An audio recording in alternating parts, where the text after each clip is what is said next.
Muy buenas tardes. La editorial Magisterio agradece la presencia de todos los educadores que a esta hora se están sintonizando con el canal Magisterio TV. Nos están reportando su sintonía en varios países: Argentina, México, Ecuador, Estados Unidos, Canadá, Guatemala, Perú, Chile, por el momento, y varias ciudades y municipios de Colombia. Muchísimas gracias por estar acá. Magisterio TV es un canal dedicado a tratar temas educativos y pedagógicos y en el que participan destacados educadores e investigadores latinoamericanos. La idea es que como educadores estemos permanentemente informados y actualizados. En esta ocasión nos acompaña Julián de Zuviría. Vamos a hablar sobre la educación en tiempos de cuarentena. Julián de Zuviría no necesita mayor presentación, es una persona sumamente conocida, escribe en importantes revistas y diarios de Colombia, es un consultor internacional en educación, una persona que ha escrito cerca de 20 libros, muchos de ellos bajo el sello de la editorial Magisterio, entre los que se destacan modelos pedagógicos, competencias argumentativas, los ciclos en educación. Son varios los títulos que Julián ha escrito como aporte a la calidad de la educación colombiana y latinoamericana. Pero quizá lo que mejor lo define es que es un educador hasta la médula, un educador de tiempo completo. Su vida la ha dedicado a la educación, fundó el Instituto Alberto Merani y su obsesión es transformar la educación para el beneficio del desarrollo de los seres humanos, de los ciudadanos. Sin más preámbulos, los dejo entonces con Julián de Zuviría Samper. Adelante, Julián. Bueno, muy amable, Alfredo, por esta invitación, por esta oportunidad de compartir algunas de las reflexiones que hemos hecho en este tiempo en torno al tema de qué podríamos estar haciendo en lo que tiene que ver con la educación básica y con la educación superior. Entonces, Muy generoso, Julián, muy generoso. Pero antes de que sigas, quiero sí, invitar a todas las personas que están allí sintonizadas a que hagan sus preguntas, vayan elaborando sus preguntas a través del chat y también nos vayan diciendo desde dónde están conectados. Qué pena interrumpirte, Julián, no, pero era importante avisar esto para que podamos organizar las preguntas y agruparlas por categoría. Adelante. no, sin duda, es muy importante que nos vayan llegando las preguntas para darle la mayor parte del tiempo a las preguntas que ustedes tienen. Yo quisiera iniciar por esta tesis de Charles Darwin, y es la idea de que las especies que sobreviven no son ni las más fuertes ni las más inteligentes, sino son aquellas más adaptativas, las que responden de mejor manera al cambio. Por lo tanto, la pregunta que va a guiar un poco la reflexión es si está el sistema educativo colombiano respondiendo adecuadamente a este contexto tan profundamente extraño. Y una idea de partida también me parece que la formuló muy bellamente el Papa Francisco cuando, para caracterizar este periodo, dijo: no hemos escuchado el grito de los pobres y de nuestro planeta gravemente enfermo. Creo que estos dos términos, el del grito de los pobres, individuos que hoy tristemente en Colombia por lo menos el 60% no está en condiciones de hacer cuarentena, salvo que venga un apoyo fuerte por parte del Estado. Y el tema del cambio climático, el tema del calentamiento global, el tema de que hemos llegado hasta los confines más altos y hemos alterado la convivencia con la naturaleza, también tiene que ser entendido como un elemento que genera la crisis que nos tiene a 1.600 millones de niños y de jóvenes en sus casas. Son 171 países que eliminaron las clases presenciales. Estamos ante un fenómeno global con enormes impactos en la cultura, en la ciencia, en la economía, con toda seguridad en la filosofía.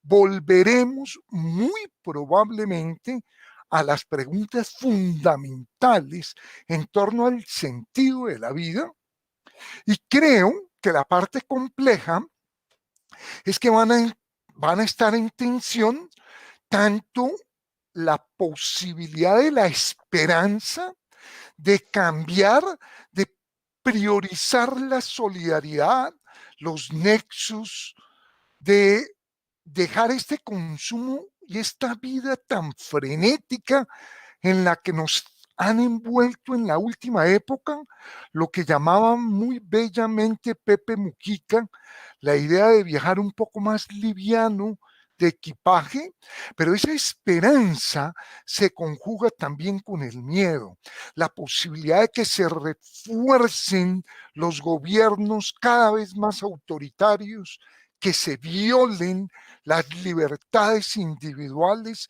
Sin duda hay un riesgo entre esas dos. Podríamos hablar de múltiples tensiones: la tensión entre libertades y autoritarismo, la tensión entre peso a lo nacional, como ha pasado tristemente en Europa, o peso a las acciones globales, que han sido en términos generales muy débiles. Con toda seguridad van a tener cambios muy grandes.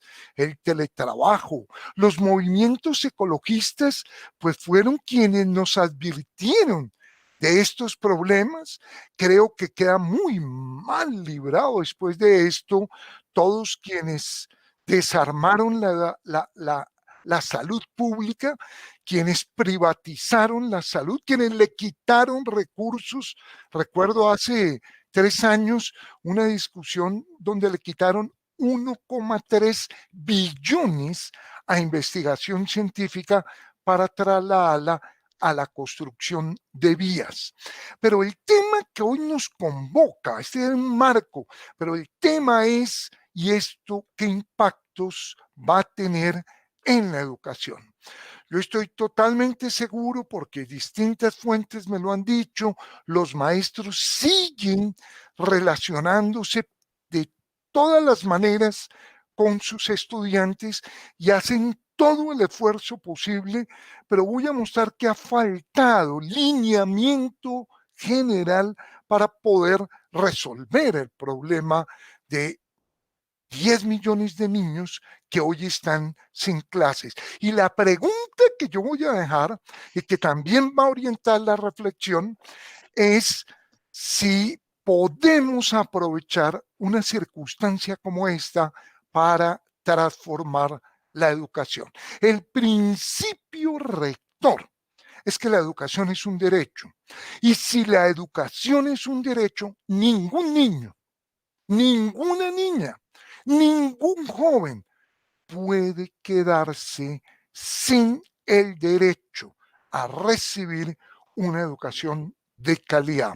Múltiples universidades y un buen grupo de colegios privados, y haciendo un esfuerzo muy alto, lograron pasar a la virtualidad. Lograron en tiempos muy breves y con jornadas totalmente extenuantes recibir los procesos formativos, comenzar a diseñar todas las clases, las aulas, aprender a manejar Zoom, cómo se dividen los grupos. Bueno, fue un esfuerzo que es muy importante, pero esto no ha sido posible en buena parte de los países de América Latina. Esto no ha sido posible en los países andinos, y esto tampoco ha sido posible en Colombia. Esta tabla que ustedes están viendo nos muestra un problema crítico, y es: la mitad de los hogares en Colombia no tienen conexión a Internet.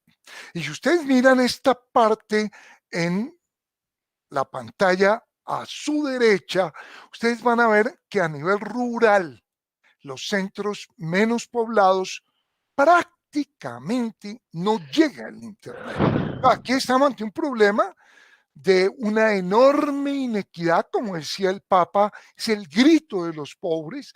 Esta pandemia nos ha mostrado las enormes inequidades del país.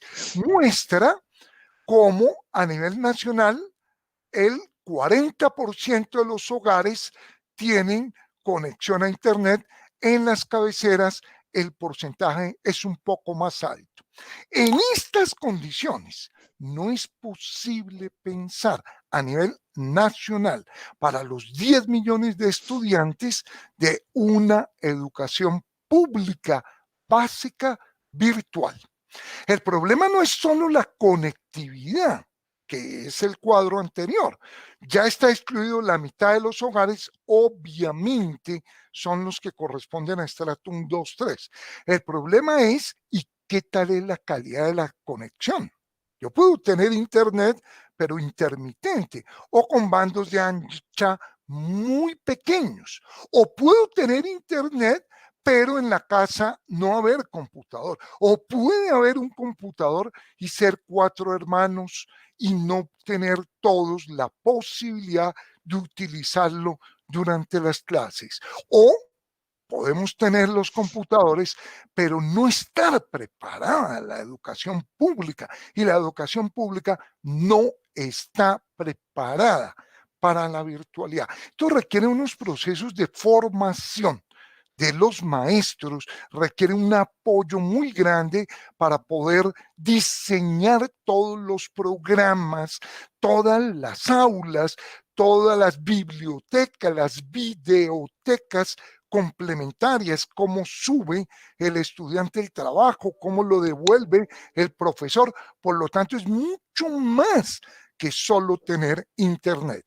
Y hay que ser muy sincero, un niño pequeño, un niño de 5 a 10 años no está en capacidad de estar conectado a una red, no está en capacidad de ingresar a las aulas virtuales, manejar las distintas plataformas, no tiene el nivel de autonomía. Esto lo desborda, y cómo lo desborda requiere necesariamente un adulto, el padre, la madre, un hermano, alguien que lo acompañe, porque esto está por encima de la zona de desarrollo potencial de los jóvenes. Por lo tanto, en la básica no es posible. ¿Cómo podemos resolver el problema? Esto no es solo un problema del Estado.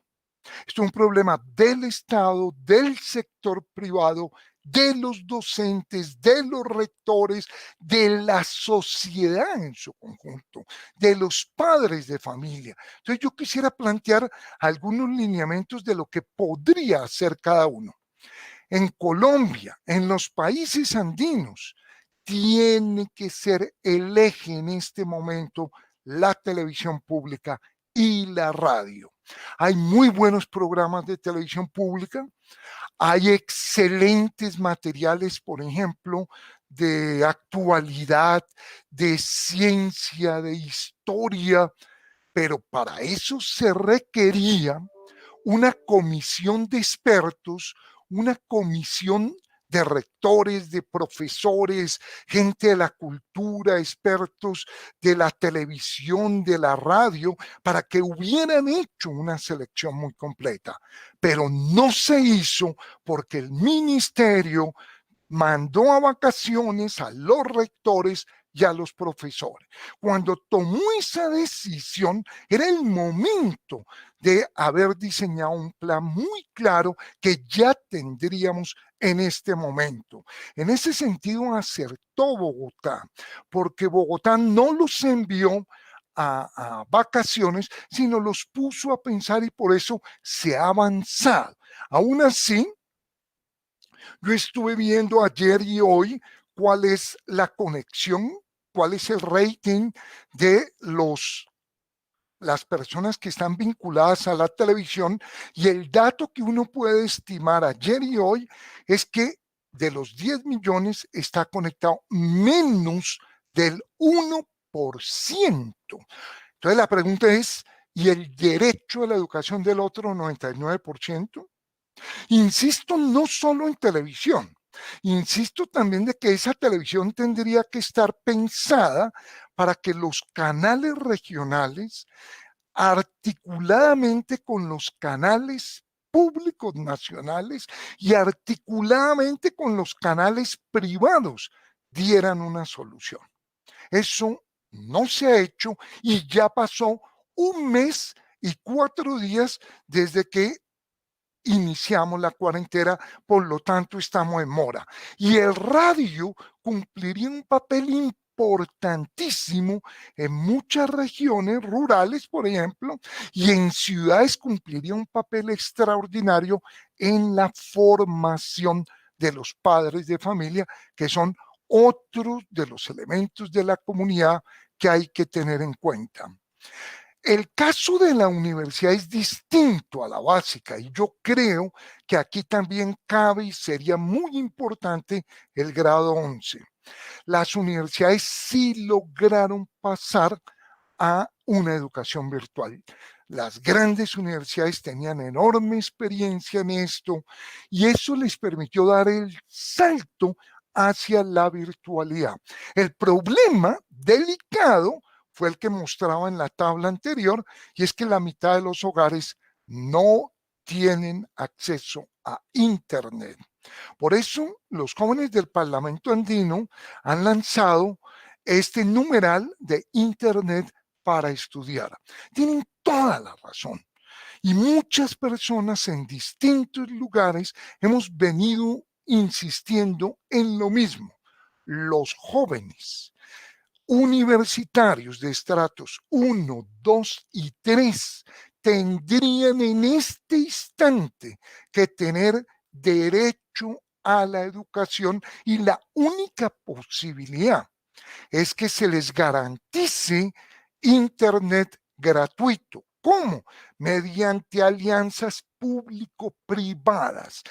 Las empresas de móviles han ampliado las bandas de los celulares, pero equivocadamente no han elegido como una población prioritaria las de estudiantes de estratos 1, 2 y 3, que al momento no han podido conectarse a la red. Es un esfuerzo pequeño, sinceramente, para un Estado.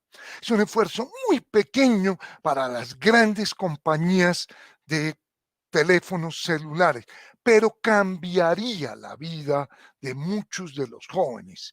Esta tesis la comparto.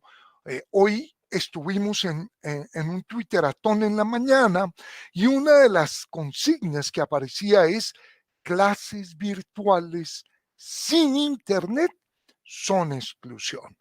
De alguna manera, uno podría decir que un joven universitario hoy, en esta época de la virtualidad, sin Internet, es como un muchacho con hambre, pero sin pan. La columna que hoy yo he publicado en el periódico El Espectador aborda esa tesis y se titula Internet para garantizar el derecho a la educación. Por eso paso a otro elemento, otro miembro de la comunidad, que serían los padres de familia. La responsabilidad del Estado sería garantizar la conectividad.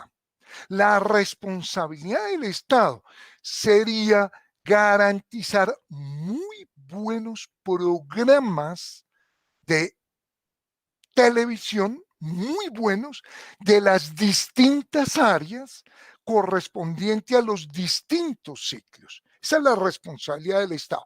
Como lo hicieron solo funcionarios del ministerio, no han podido dar la respuesta adecuada, porque necesitamos que ahí estén deportistas, maestros de educación física, de pintura, de danza, de sociales, de humanidades. Yo planteaba ayer, por ejemplo, en un programa de televisión, vean, si ponemos a los jóvenes a debatir los grandes temas contemporáneos, a debatir la enorme responsabilidad de esta sociedad en la destrucción, en la contaminación, pues si ponemos un grupo aquí y otro grupo acá a debatir distintas propuestas para resolver el problema del calentamiento global, si ponemos a los jóvenes a debatir en torno a, por ejemplo, el servicio militar, por qué sí o no, o el servicio social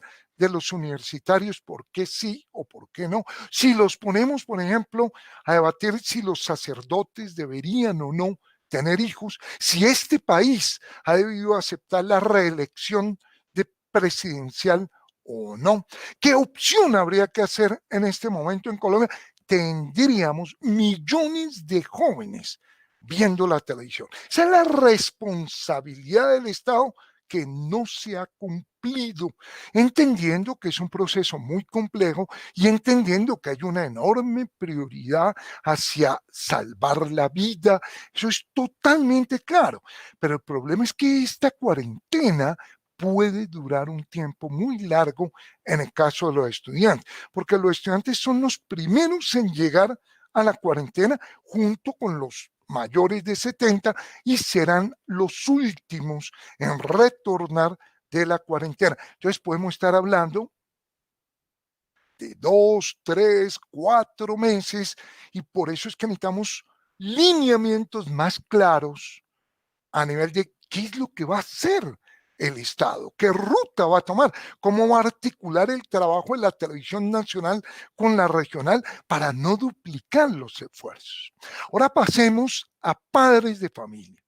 Los padres de familia tienen una responsabilidad gigantesca, gigantesca.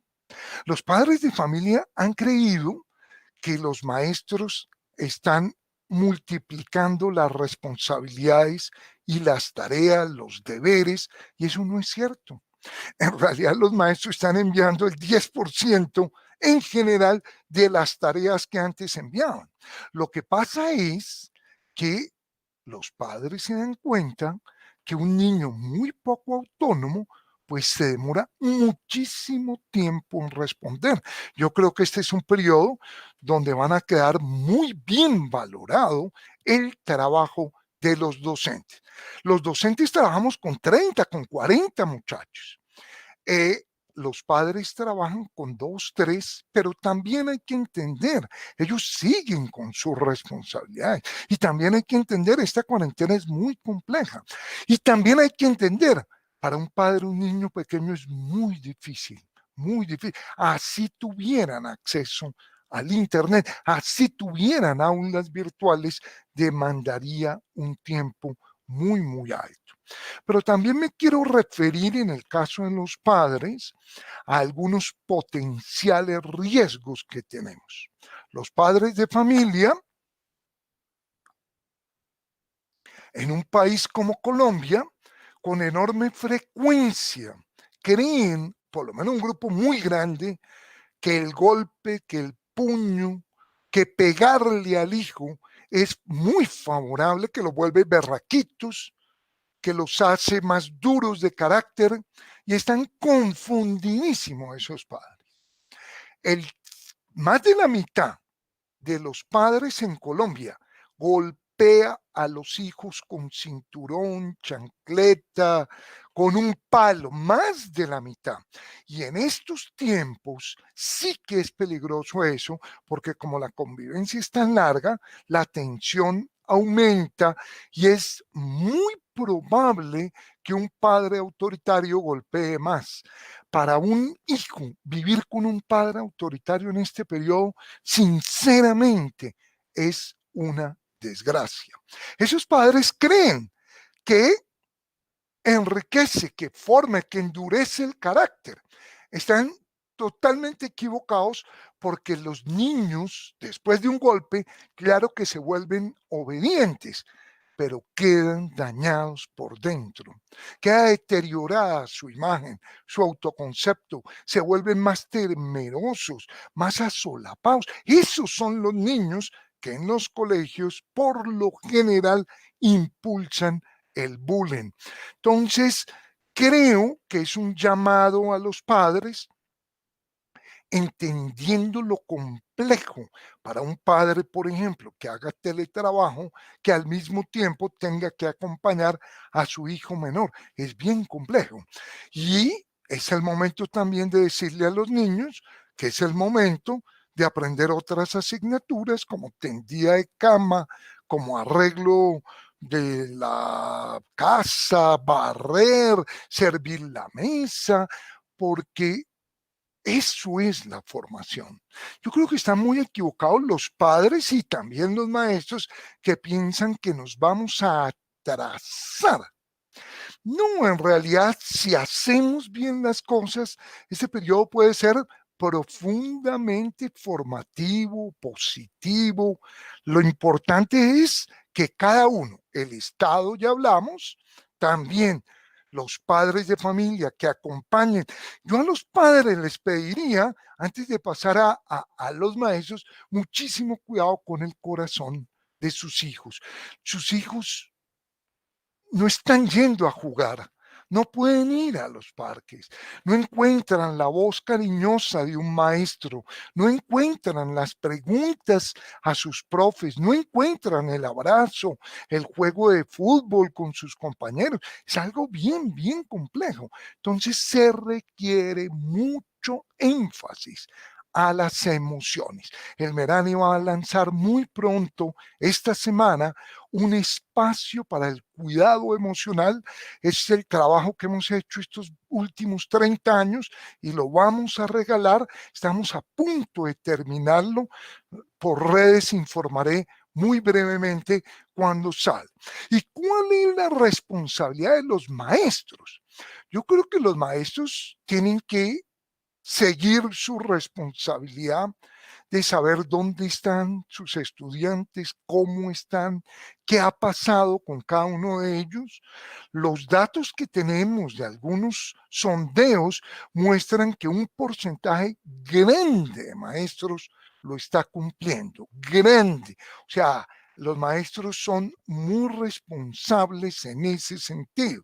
Mucho maestro he visto que ha pedido, a raíz de que se está movilizando el Internet gratuito para universitarios, que también para todos los niños. Yo realmente creo que eso no es viable en este momento. La educación pública no está preparada para un trabajo virtual. Eso no es solo un problema de Internet. La mayoría de países del mundo, aún Estados Unidos, Francia, no pudieron pasar de manera generalizada a la educación virtual. Yo no lo veo eso todavía posible. Yo creo que eso es posible para la superior y para el grado 11. Si ahí lo cumplimos y si esto se nos alarga, iríamos viendo. Pero también hay que decirle a los maestros que estas coyunturas son oportunidades para transformar la educación. Yo creo que hay que volver a las preguntas fundamentales de la educación. ¿Para qué es la educación básica? Y quien me haya escuchado me habrá oído 1000 veces que la educación básica debería estar concentrada en 3 grandes competencias y que ese es el sentido de la educación: pensar, convivir y leer, y no lo estamos logrando. Tristemente hay que decirlo, solo uno, un poco menos, de cada 100 en Colombia y en América Latina lee de manera crítica. Está en nivel 5 de los 6 niveles de lectura, solo uno. Por lo tanto, algo está muy mal en el sistema y no podemos decir que solo es responsabilidad del ministerio. No es verdad. fallan los sistemas de formación de maestros, fallan los climas institucionales, fallan las reuniones de profesores.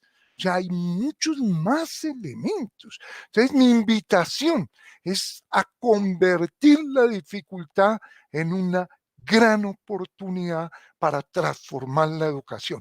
Curiosamente, si estuvieran funcionando los sistemas virtuales, sería más fácil ver que uno en la virtualidad tendría que concentrarse solo en el pensar, en el convivir y en el leer.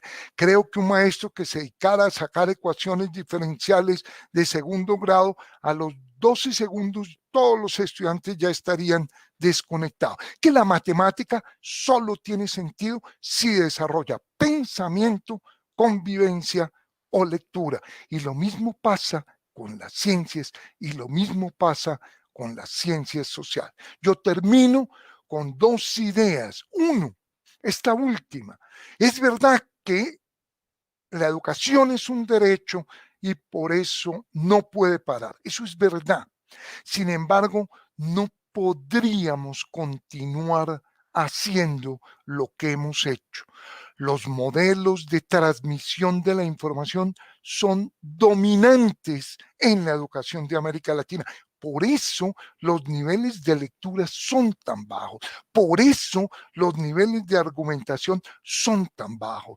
Por eso cuando le preguntan a los jóvenes de Colombia, y usted a los 14 años en las pruebas mundiales, ¿en cuánta gente confía? ¿De 100? Cuando esa pregunta se la hacen en China, dicen que confían en 70 de cada 100. Cuando esa pregunta se la hacen a los países nórdicos, Suecia, Noruega, Dinamarca, dicen que de 100, entre 68 y 72. Pero cuando se la hacen en Colombia, a nuestros jóvenes, a nuestros alumnos, dicen que en 4. Es decir, eso no es una responsabilidad de la educación, pero sí tenemos parte de responsabilidad. Se nos rompió el tejido social.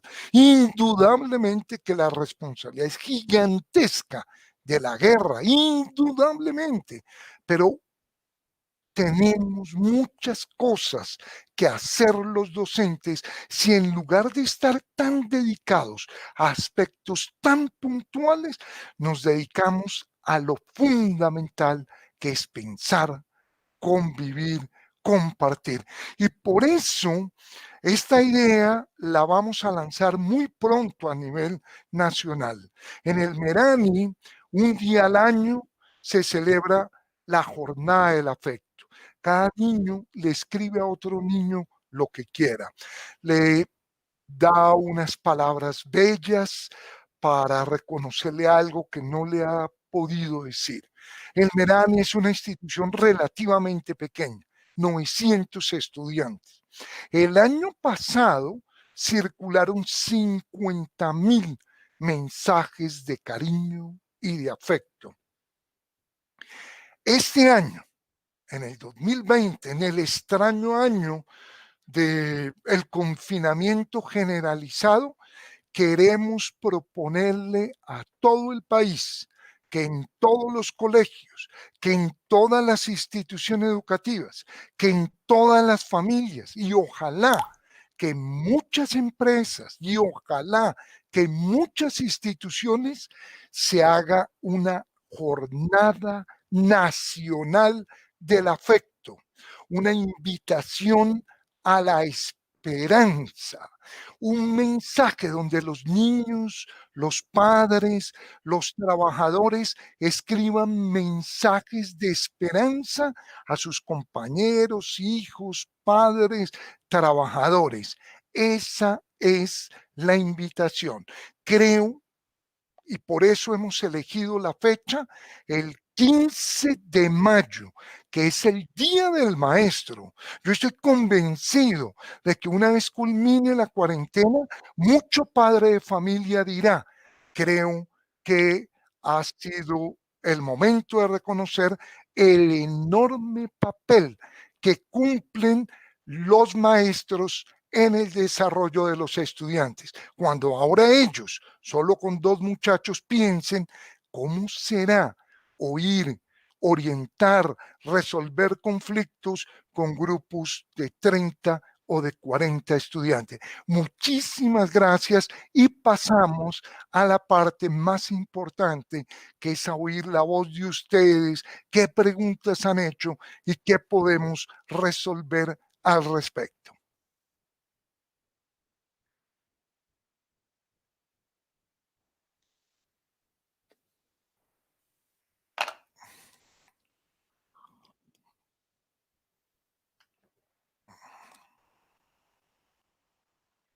¿Sí?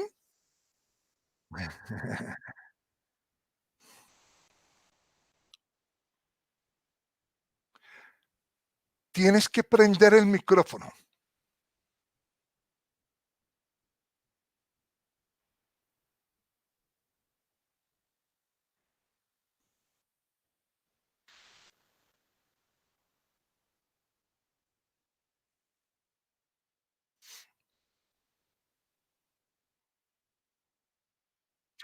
Bueno, mientras Alfredo va revisando las preguntas, con muchísimo gusto, quien quiera enviar preguntas en este momento, Alfredo Ayarza está revisando las distintas preguntas para organizarlas y en viva voz, pues comentar cuáles son las preguntas dominantes que estamos teniendo en este momento.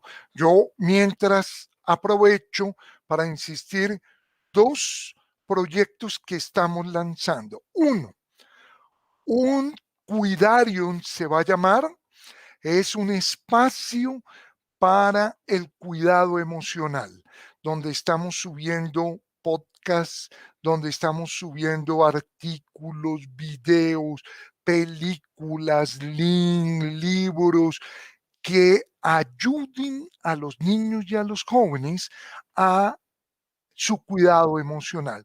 Creo que cuidar emocionalmente a los niños es una obligación prioritaria en estos extraños tiempos donde los niños no pueden ir a los parques ni jugar.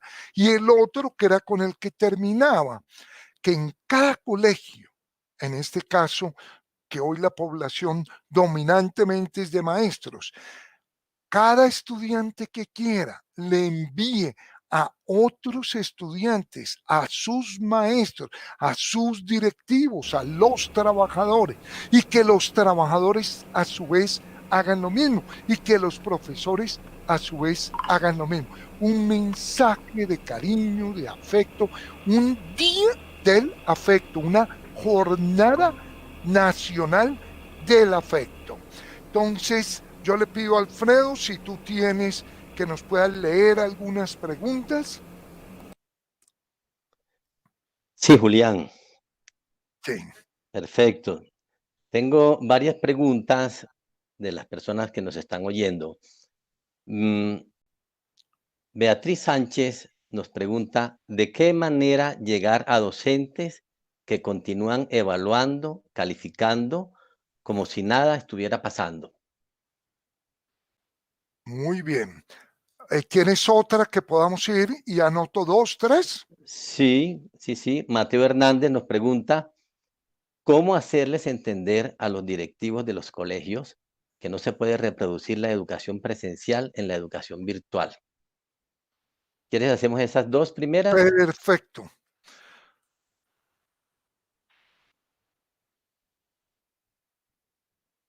El primer punto es muy importante y tiene que ver, en la pregunta de Beatriz, con la enorme diferencia que hay entre evaluar y calificar.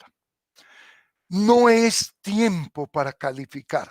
Qué absurdo que todo un país y un mundo entero y 171 países, los niños en sus casas y el profe diciendo que está mal en la suma o en la resta y que sacó 3 sobre 5, 8 sobre 10. O sea, realmente es muy impertinente. Evaluar es emitir un juicio de valor de cómo va un proceso formativo. En ese sentido, todo docente tiene que evaluar y debe seguir evaluando. Pero eso es una cosa y otra cosa es ponerle una calificación. No es momento de calificación.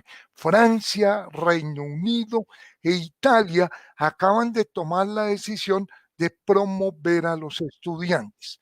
Esa medida todavía no es necesario discutirla en Colombia porque todavía falta un semestre. Vamos a ver qué pasa en el segundo semestre. Entonces, no es pertinente esa discusión, pero la que sí es muy importante es que los maestros no le agreguen a la atención que ya hay otra, como sería la de la calificación. Lo que deben hacer los maestros es evaluación formativa. Tú cómo vas, qué hay que mejorar. ¿Cuál es la recomendación nuestra? Que evalúen actitudes, interés por el conocimiento, autonomía. Si pudieran, solidaridad, pero es más difícil en este momento. Pero la más importante de todas, autonomía, porque un muchacho poco autónomo va a sufrir muchísimo en este periodo. Entonces, sí a la evaluación, pero a una evaluación de tipo formativa, cualitativa. Nosotros, por ejemplo, en el Merani, preparamos 2 días de entrega de informe donde nos vamos a reunir con todos los padres de familia. Van a ser 16 horas de entregas de informe, girando en torno a interés y autonomía. Y Mateo nos pregunta cómo hacerle entender a los directivos que es distinta la educación virtual y la presencial. Sería equivocadísimo intentar hacer lo mismo. La presencialidad es insustituible. Ver a un grupo de muchachos discutiendo, peleando, jugando, eso es insustituible. Ver a un grupo de muchachos mirándose a los ojos, abrazándose, eso es insustituible.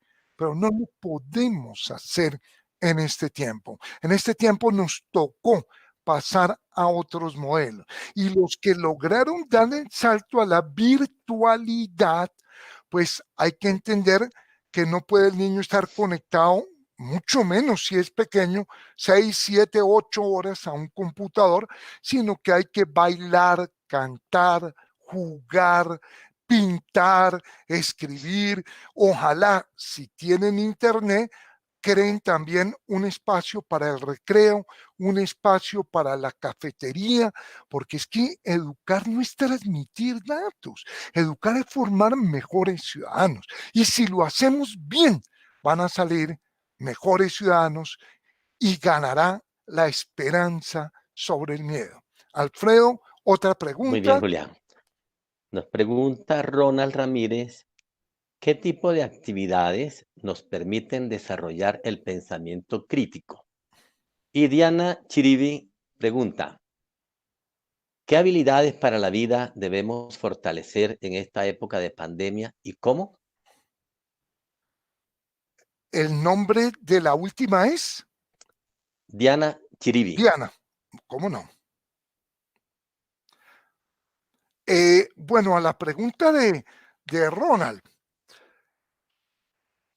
obvio que eso sería otra charla que podemos organizar con Alfredo, una sobre desarrollo de pensamiento crítico, pero algunas ideas básicas. Por ejemplo, pensar tiene que ver con 3 grandes tipos de procesos distintos. Tiene que ver con los procesos de pensamiento, como por ejemplo la argumentación, la deducción, la inferencia, o con niños más pequeños, la seriación, la clasificación. Pensar también tiene que ver con tener claros los conceptos. Y pensar también tiene que ver con tener claro qué concepto debo usar en qué momento y qué proceso en qué momento. Entonces, si queremos desarrollar el pensamiento, necesitamos que los jóvenes tengan mucho más claro los conceptos fundamentales, que pongan en uso los procesos de pensamiento y que reflexionen lo que llamaron discípulos de Piaget, como Flavel, procesos metacognitivos, que piensen cómo están pensando. Entonces, para desarrollar el pensamiento hay que usarlo, como los músculos, es muy parecido. Entonces, necesitamos que en las clases haya debates. Todo el bachillerato debería organizarse en torno a debates. Lo dije durante la charla, si tuviéramos estilo debate de si es adecuada una reforma agraria o no, si es adecuado disminuir el número de congresistas en el Congreso, si se están poniendo en riesgo las libertades individuales con los modelos de control, si es adecuado que Facebook haya vendido información a entidades políticas, a partidos políticos, para poder cambiar el voto de las personas, como muestra, por ejemplo, de manera muy profunda el documental Nada es privado. Si uno hiciera un debate sobre cualquier tema, es que no importaría el tema, si es adecuado o no utilizar el fracking, por qué el precio del petróleo bajó, después va a subir. Curiosamente, si ese fuera el tema y el eje de trabajo, los estudiantes leen mucho más, por lo tanto, adquieren más conceptos, porque como dice Zuleta, van orientados por preguntas, pero además de que leen más, leen mejor, también comienzan a argumentar y contraargumentar, y al hacer eso van afinando sus estructuras de pensamiento. La recomendación prioritaria sería esa. Y una segunda que por tiempo no puedo desarrollar estaría asociada a la lectura crítica. Leer qué dice el autor, leer en qué contexto lo dice, leer qué argumento da de su tesis, y después de poder hacer eso, distanciarse y decir qué contradicción tiene este autor, qué débil argumento ha formulado. Eso sería la lectura crítica que desarrolla pensamiento crítico. Alfredo. Muy bien, Julián. Nos pregunta No, Dalmari de John. perdón, Alfredo, me faltó la Sí, de Diana. ajá. Sí, Diana decía, bueno, y habilidades para la vida. Bueno, es una pregunta muy linda porque este es un periodo donde podríamos aprender muchísimas cosas importantes para la vida. A no vivir tan frenéticamente los adultos, a detenernos un momento a ver un bello amanecer, a dialogar. Vean, si algo se puede hacer en este momento en todos los hogares, sería poder intercambiar ideas, a reflexionar. Una invitación a los padres es, más importante que la respuesta, es que genere la pregunta. Entonces, esta es una época donde probablemente la sociedad tiene la oportunidad de avanzar o también de retroceder. Va a depender de nosotros. Si triunfa la esperanza, si triunfa la solidaridad, si sale fortalecida las familias, si dejamos este consumismo que nos tiene llevados así de la lengua, yo creo que volvemos a preguntas fundamentales como esa, las grandes cosas de la vida. Si uno ya resolvió el problema del hambre y básico del techo, lo esencial es tener con quién hablar, a quién abrazar, a quién querer. Y si uno entiende eso, yo creo que la humanidad avanzaría. Entonces, sí es un momento para hablar de las cosas trascendentales y para hacernos las preguntas sobre las grandes cosas, las grandes habilidades, las grandes competencias que uno necesita en la vida. En educación, reitero, pensar, convivir y comunicarse. Alfredo, ahora sí. Sí, Julián. Nos pregunta Dalmari Bello, ¿de qué manera trabajar con los estudiantes de preescolar? Y Medardo Bertel nos pregunta, ¿cómo repensar el currículo en la escuela ante las realidades que nos ha mostrado esta pandemia? Bueno, hay que entender que la pregunta de Mari sobre el preescolar es muy compleja porque ningún niño, ninguno, en ningún lugar está preparado para la virtualidad. Ninguno, ninguno. No puede. ¿Qué es lo que uno aspiraría de un Estado?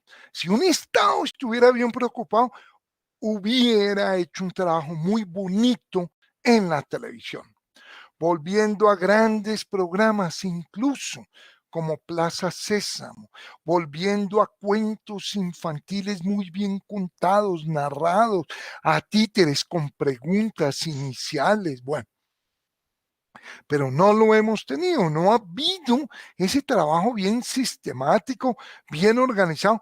No ha sido fácil, hay que entenderlo. Ojalá lo puedan seguir haciendo. ¿Qué hay que hacer en la virtualidad? En la virtualidad, mientras llega ese gran apoyo por parte del Estado, lo que hay que hacer es concentrarse en los padres de familia y a los padres de familia mostrarles el trabajo que se hacía previamente. Entonces, educación inicial, que creo que es mejor llamarla, no preescolar, tampoco jardín, a los jardines van las matas, tampoco pre, porque no es pre, es una educación, es un tipo de educación. Debería haber centros de desarrollo infantil. En esas edades, lo prioritario es el juego. La actividad rectora es el juego. Lo que hay que hacer es jugar con finalidad determinada. Hay que jugar para adquirir nociones. Hay que jugar para ir adquiriendo nociones sociales esenciales. Entonces, lo que hay que hacer es vincular a los padres de familia. En general, la educación inicial está mejor que la básica, que la superior. En general, en la educación inicial trabajan nociones bien pensadas. Uno ve a las maestras de educación inicial con la noción arriba, abajo, centro, a la derecha, a la izquierda, arriba, abajo, dentro, fuera, alto, bajo. Entonces lo que hay que mostrarle al padre de familia es que piense actividades para ir consolidando esas nociones. Zoom permite grabar pequeños videos o vía WhatsApp, pequeños videos, o hay plataformas mucho más sólidas que permitirían grabarle al padre 10 minutos de orientación. El niño solo no puede, por lo tanto, tiene que ser vía los padres de familia. Y Medardo pregunta por el currículo. Yo creo que Colombia es de los países que tiene menor avance curricular, que esto es una paradoja. Tenemos una ley general extraordinaria que empoderó a la educación, que planteó unos fines en términos generales muy pertinentes, que empoderó a los consejos directivos, a las comunidades en los colegios, pero no tenemos un lineamiento curricular general, esencial, que le diga a todos los maestros que lo que hacemos todos en cualquier área, en cualquier grado, en cualquier ciclo, con cualquier asignatura, debería ayudarle al niño a mejorar la lectura o la escritura o la escucha o la oralidad. No tenemos, tristemente, en las distintas asignaturas que se fortalezca la lectura de videos, la lectura de propagandas, la lectura de gestos, porque el lineamiento curricular es profundamente rutinario y muy concentrado en informaciones de tipo muy particular y totalmente impertinentes. Por lo tanto, sí, como dice Medardo, esta es una muy buena oportunidad para volver a lo fundamental, para volver a lo básico, para trabajar en el desarrollo de las preguntas, para entender que este es un periodo que nos puede enriquecer mucho la convivencia, que hay que ponernos en el lugar del otro. Eso es la empatía. Yo me pongo en el lugar de mi padre, yo me pongo en el lugar de mi hijo, yo me pongo en el lugar de 60% de la población que vive el día a día. Es que ellos es como que fueran nómadas, es que ellos no tienen nada ahorrado.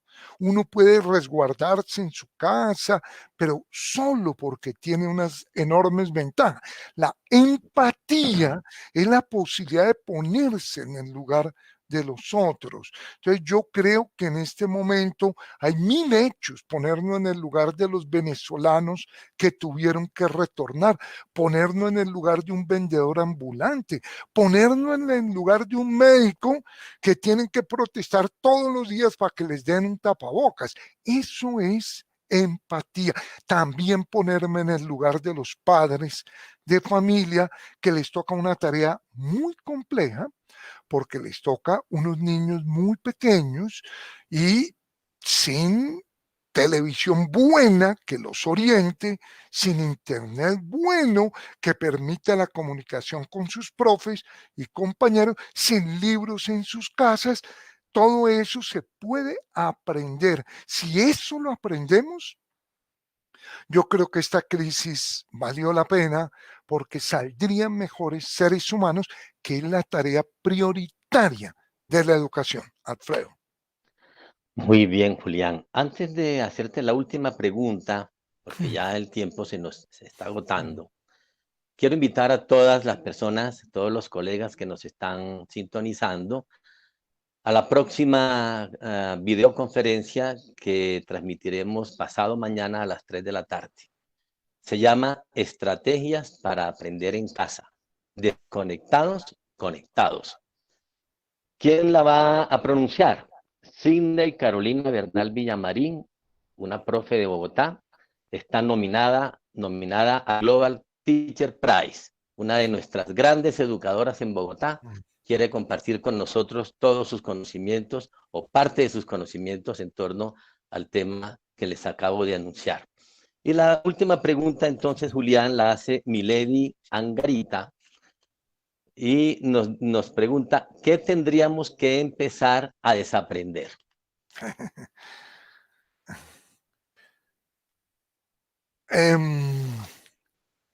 Es una pregunta compleja, es una pregunta muy creativa. Yo creo que en términos generales, la educación va mal, va por mal camino. Yo creo que en términos generales la educación no ha sido una prioridad del Estado, no ha sido una prioridad del gobierno. Yo creo que en términos generales también los maestros hemos escuchado demasiado al ministerio, somos demasiado obedientes.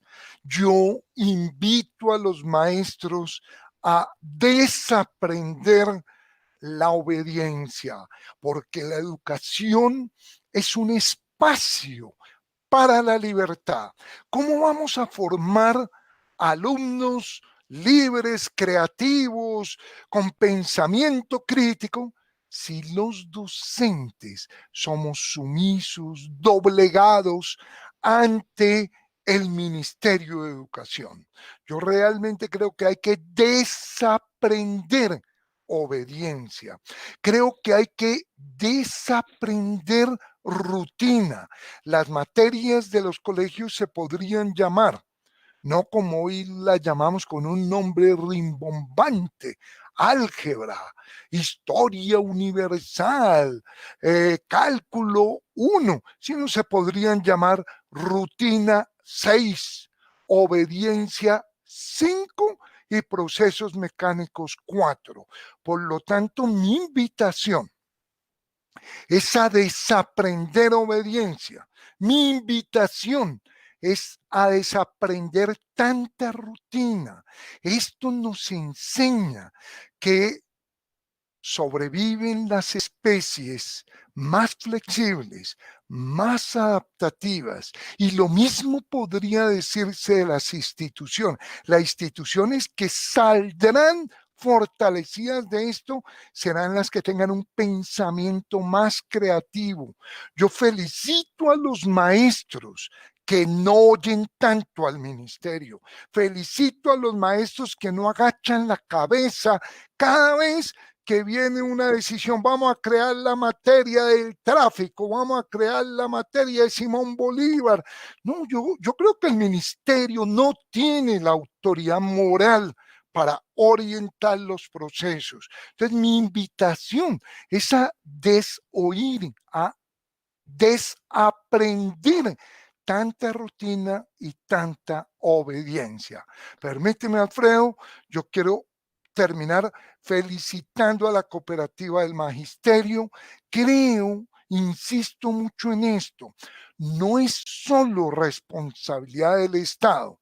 La empresa privada tiene responsabilidad, los maestros tenemos responsabilidad, los rectores. Por lo tanto, eso que tú acabas de decir, de que próximo jueves otra charla, yo felicito, porque eso es lo que hay que hacer. Es verdad que hay que criticar mil cosas, pero también hay que construir, hay que aportar. Todos somos responsables. Y en ese sentido, es muy importante que cada maestro desde su espacio, que cada colectivo de maestros desde su espacio, que nos unamos, rectores, empresas, instituciones, y por eso felicito a Magisterio y reitero mi invitación. Este año invitamos a todo el país a que les celebremos el Día de los Maestros entregando un corazón, no solo a los maestros, sino a los niños, a los padres, a los niños, a los trabajadores. O sea, una enorme jornada nacional del afecto para que este país se llene de corazones y de esperanza. Julián, muchísimas gracias en nombre de toda la audiencia que tuvimos en el día de hoy. Queremos de verdad, de todo corazón, dar las gracias por tus valiosas reflexiones, por el aporte que nos has dado, por las luces que nos has brindado en la búsqueda de, pues, resolver de la mejor manera la situación que nos ha planteado esta pandemia. Como dices tú, también estamos aprendiendo mucho. Y a quienes nos están sintonizando y están en esta audiencia, también muchas gracias por su asistencia. Para la próxima, por favor, inviten a sus colegas, a sus compañeros de colegio, de escuela, de universidad, para sumarnos pues a esta programación de conferencias que queremos ofrecer a todo el cuerpo docente de América Latina. Muchísimas gracias y hasta la próxima. Un abrazo. Gracias, Julián.